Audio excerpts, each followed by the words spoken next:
Birdenbire hayatımın tümü oldu. Gecelerime gün gibi doğdu.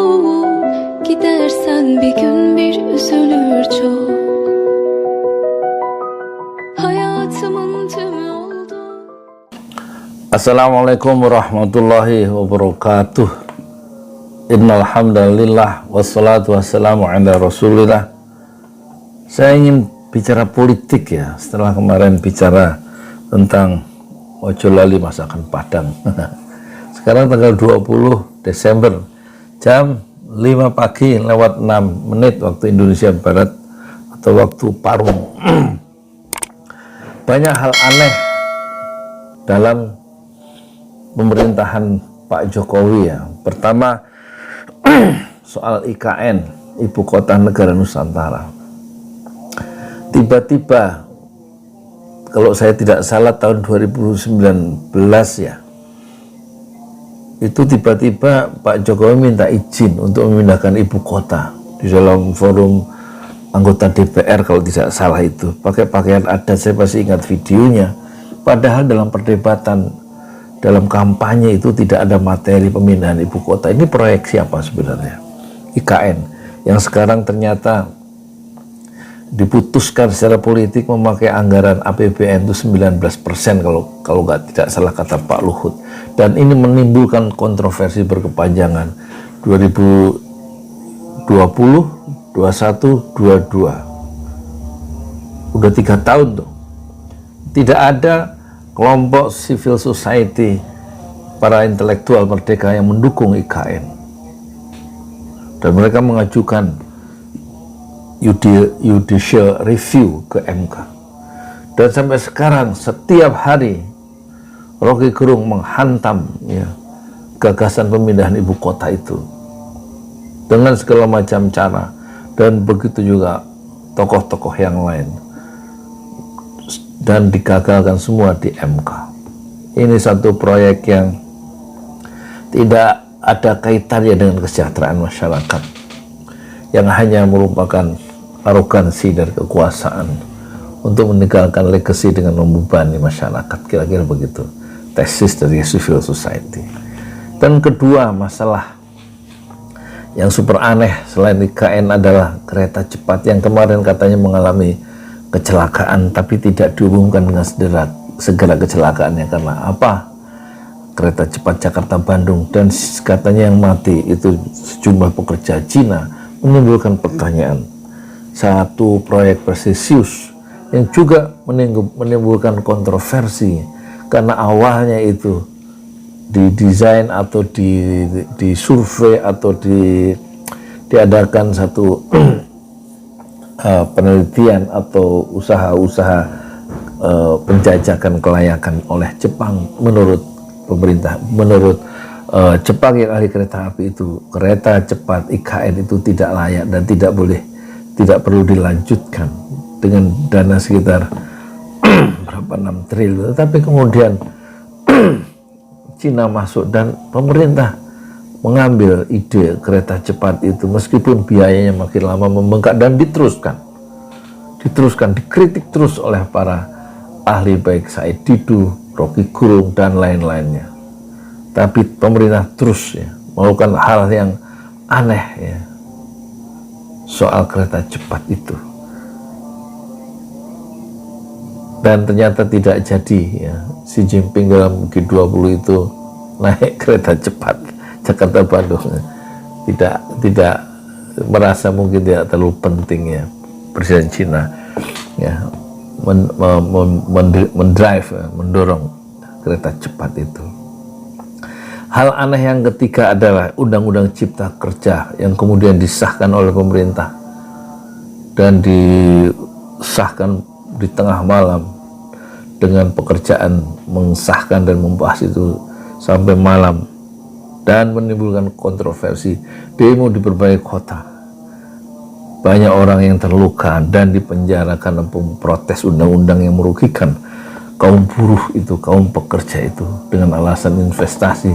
Akhirnya Undang-Undang Cipta Kerja itu kemudian disahkan, dan para pekerja, para pemimpin serikat buruh itu tidak bisa berbuat apa-apa karena mereka tidak punya kekuasaan kecuali hanya kekuasaan kata-kata. Kemudian hal aneh yang keempat adalah banyak orang masuk penjara di era Jokowi. Ada ustadz, ada habib, ada politisi, ada pengamat. Saya tidak mau sebutkan satu-satu. Semakin saya sebut, semakin banyak orang yang tertinggal. Ya, karena begitu banyaknya ya. Ya, dengan segala macam cara. Tentu yang menjerat mereka adalah undang-undang ITE, ya kan? Kenapa orang-orang pandai itu masuk penjara padahal mereka men-challenge, mengkritik keputusan-keputusan politik supaya tidak terjadi deviasi yang terlalu lebar. Mereka melakukan amar ma'ruf nahi mungkar, harusnya justru dirangkul untuk sama-sama membenahi negara ini, tapi justru mereka dihalau ke penjara. Dan yang kelima, ada perkawinan yang super mewah ya dari putra Pak Jokowi. Dan anehnya yang terakhir ya, itu sengaja melibatkan anggota kabinet untuk menjadi panitia. Ini ada persoalan etik di situ ya.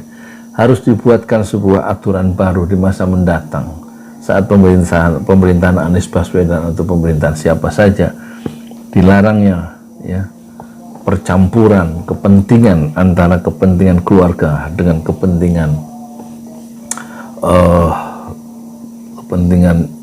publik yang lebih luas, dalam hal ini kepentingan negara. Setidak-tidaknya jangan sampai ada anggota kabinet masuk ya, menjadi panitia dan membackup dan mengatur urusan perkawinan yang sifatnya sangat bukan urusan publik tapi sangat private, sangat urusan pribadi. Dan kemudian yang keenam tentu adalah yang sangat aneh adalah wacana penundaan pemilu dan kemudian usaha-usaha untuk melanggengkan kekuasaan menjadi 3 periode, padahal konstitusi mengatakan presiden boleh dipilih 5 tahun dan 5 tahun lagi 2 periode, dan sudah dicontohkan dengan sangat baik oleh Susilo Bambang Yudhoyono, satu-satunya presiden yang dipilih, presiden pertama yang dipilih secara langsung dan tidak banyak macam-macam, 2 periode selesai turun, nggak perlu memperhatikan atau mempertimbangkan siapa pengganti saya, siapa putra mahkota saya SBY.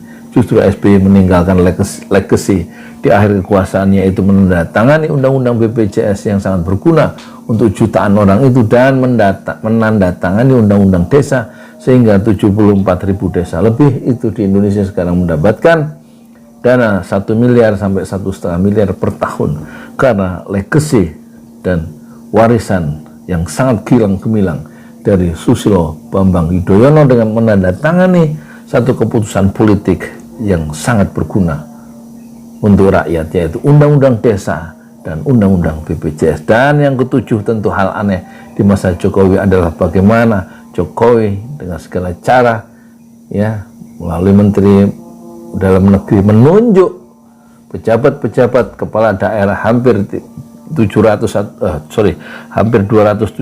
atau 280 menjadi kepala daerah tanpa dipilih langsung oleh rakyat, tapi ditunjuk, dan selama 2,5 tahun, hampir separuh dari pemilu, pejabat gubernur yang ditunjuk oleh pemerintahan Jokowi itu betul-betul dihasilkan tanpa pemilu.